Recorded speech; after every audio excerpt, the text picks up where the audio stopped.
Here is David Day. He is a seriously important historian and a seriously bright bloke. More importantly, we're launching here today his history of Antarctica, which he calls Antarctica the Biography or a Biography. A Biography. That's very modest of you. But frankly, it's the first definitive work globally on the history of, let's call it, external engagement with the world's fifth largest continent. Over to you, mate. Tell us about the book in a sentence or two. Well, it's the first, as Kevin said, the first international history of Antarctica. It tells everything from Captain Cook to Greenpeace, and it's a great buy for Father's Day. One last thing is, of course, the great importance of the continent for the future is what it tells us about the future of climate change and global warming, because the ice cores reveal such enormous information from previous periods in the geological past, which give us guides to the future. But apart from that, if we lose the ice sheets over the Antarctic continent, the impact on global sea levels would be phenomenal. As a child growing up in country Queensland, I became fascinated with Scott the Antarctic. It was something of both the truth and the tragedy of the Queensland education system at the time, under an earlier benign dictatorship in the fair state of Queensland,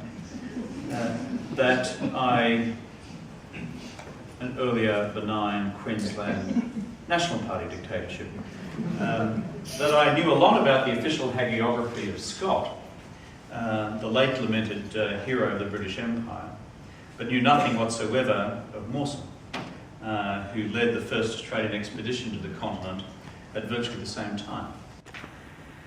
At school, we were required to do a project on Scott. David, you'll be pleased to know that I got a Special Merit Award for colouring. Mind you, I've always had a problem with keeping within the lines. Thank you.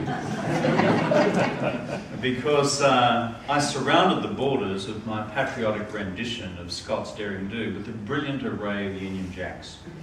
That would have even made Boris Johnson of Olympics fame and London fame proud. I was particularly taken by the story of Oates bravely walking out into the snow. This was a puzzling image for Queensland school kids in still, sweltering summer classrooms, where your arms always managed to get stuck to the pages of your exercise book, which then encouraged the ink to curdle when it came to write on the offending spot on the paper. None of us had ever seen snow. In fact, I don't think any of us knew what it was like to be cold. But we all solemnly concluded that to walk out into the snow was the right thing to do when you were really in a tight spot. I remember a little while later evoking a very puzzled reaction from a cricket umpire, having myself been hit on the pads right in front when I solemnly pronounced that I should take a walk out into the snow. The umpire replied, "Sonny, you're just out." Enter David Day's magisterial account of the history, or as he would call it, the Biography of Antarctica, which I'm delighted to launch here at the National Library of Australia today. David has a different take on Scott, where he conducts a forensic vivisection of Scott's incompetence as expedition leader in his fateful mission precisely 100 years ago. Day tells us how Scott's mission was launched in London by the President of the Royal Geographical Society with the imperial mission statement that, I quote, "Scott would prove once again that the manhood of our nation is not dead, that the characteristics of our ancestors who won this great empire still flourish among us," unquote. Scott was engaged in a great rivalry, first with his compatriot Shackleton, then the Norwegian Amundsen, and also with the Australian Mawson. David tells us that only having reached Melbourne on his way to Antarctica in 1910 did Scott discover that Amundsen, the Norwegian, was also on his way to the South Pole. And then in New Zealand, discovering that Mawson was launching an expedition of his own to explore the continent. Of course, as we know from history, Amundsen won the race, himself also courting disaster to deliver victory for the newly established Kingdom of Norway. But David Day tells us Scott risked the lot. I quote him, "Scott's poor planning and execution had them approaching the pole as the summer was coming to an end. Later, the defeated Scott, having realised that Amundsen had reached the South Pole first, struggled back across the ice with his team. Day then says that he went out to gather 14 kilograms of geological specimens, helping to seal their doom. But it was done to embellish their scientific credentials, and if they died, it would be in the cause of science rather than pursuing a pointless adventure, an adventure, of course, which they had lost."